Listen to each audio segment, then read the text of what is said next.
Hello all, ఈ వీడియోలో మీకు అటుకులతో ఉప్మా ఎలా తయారు చేస్తారో చూపిస్తానండి.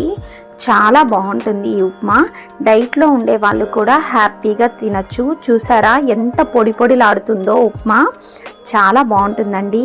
ఇంకెందుకు ఆలస్యం, పదండి వీడియోలోకి వెళ్ళిపోదాం.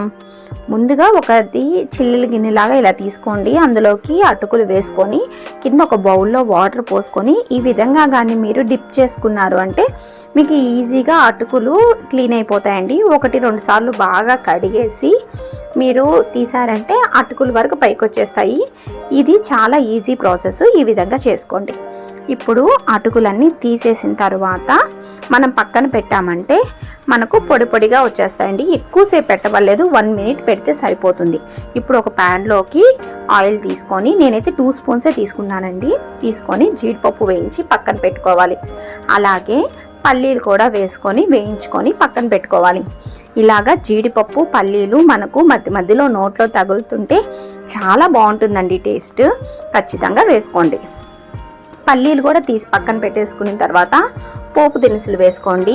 ఆవాలు, జీలకర్ర, పచ్చెనపప్పు, మినపప్పు ఇవన్నీ వేసుకొని కొద్దిగా ఫ్రై అయిన తర్వాత ఇలాగా ఆనియన్స్ వేసుకొని అలాగే కరివేపాకు, పచ్చిమిరపకాయలు కూడా వేసుకోండి. వేసుకొని బాగా ఫ్రై అవ్వనివ్వాలి. మీకు ఈ వీడియో కానీ నచ్చితే నా ఛానల్ని సబ్స్క్రైబ్ చేసుకోండి, లైక్ చేయండి. మా పిల్లలు ఇలాంటివి పెద్దగా తినరండి, కానీ ఆ రోజు చాలా ఇష్టంగా తిన్నారు. అందుకనే నేను ఈ వీడియో షూట్ చేస్తున్నాను. అందులోకి సాల్ట్ కూడా వేసుకోండి. అప్పుడు ఆనియన్స్ తొందరగా మగ్గిపోతాయి.